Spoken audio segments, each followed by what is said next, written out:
SSC GD 2024 बहुत सारे candidate कह रहे थे कि भैया हमारे किसी डॉक्यूमेंट में पापा का नाम गलत है, किसी में सरनेम गलत है, किसी में एड्रेस थोड़ा सा गलत हो चुका है, क्या हमारे साथ कोई प्रॉब्लम होगी। कोई कह रहा मेरा आधार कार्ड ठीक नहीं है, आधार कार्ड में मिस्टेक है, कोई कह रहा मेरा पैन कार्ड नहीं बन रहा है, क्या पैन कार्ड में मिस्टेक है।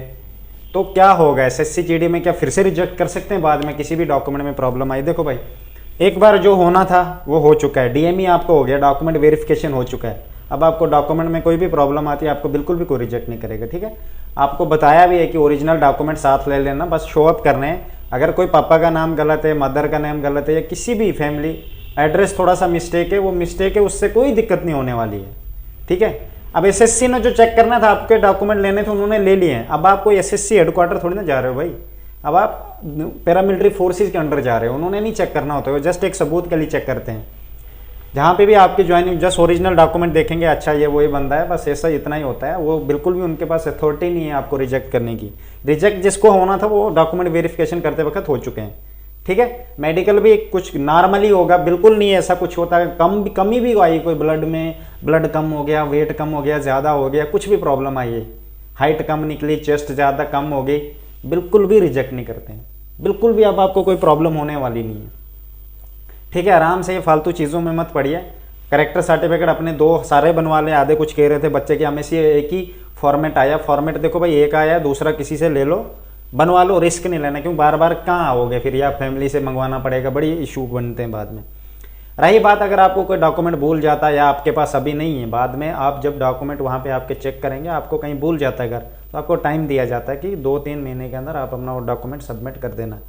हायर क्वालिफिकेशन क्या है, देखो हायर क्वालिफिकेशन का कोई इशू नहीं है एसएससी जीडी में। आपके पास 10th की मार्कशीट होनी चाहिए बस। हायर क्वालिफिकेशन चाहिए आपने कुछ भी डाली हो, बिल्कुल भी कोई नहीं चेक करेगा।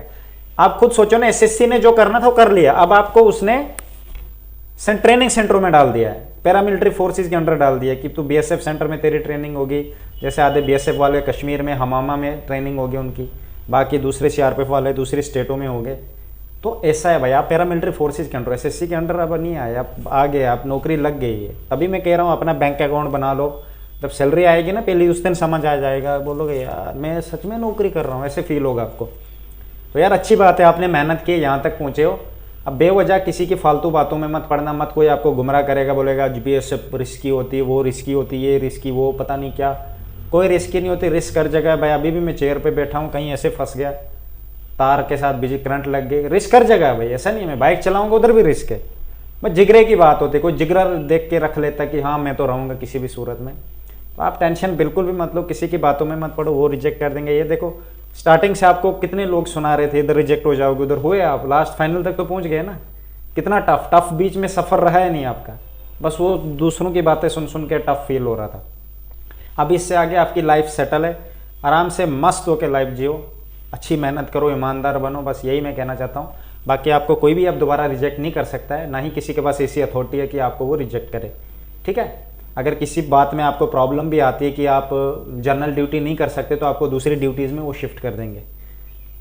कुछ कैंडिडेट ऐसे भी थे कि कोई कह रहा था भैया मेरे पास डिप्लोमा है मेडिकल का, कोई कह रहा था आईटी का डिप्लोमा है, कोई कहता ड्राइविंग लाइसेंस है मेरे पास। तो अच्छी बात है, आपको वहाँ पे आप जनरल ड्यूटी से शिफ्ट हो सकते हो दूसरी पोस्टों में। जैसे आप स्पोर्ट्स में जाना चाहते हो, आप स्पोर्ट्स में जा सकते हो अगर आपने नेशनल लगाया या कुछ ऐसे। अगर किसी बच्चे के पास एनसीसी है तो उसको ड्रिल में ज़्यादा मौका मिलेगा। जैसे रिपब्लिक डे ड्रिल होता है, 15 अगस्त वाला होता है दिल्ली में, कहीं भी दूसरी जगह, तो उनको उस जगह के लिए खास ज़्यादा मौका मिलता है। तो सब बढ़िया, अच्छी बात है, ठीक है। Best of luck.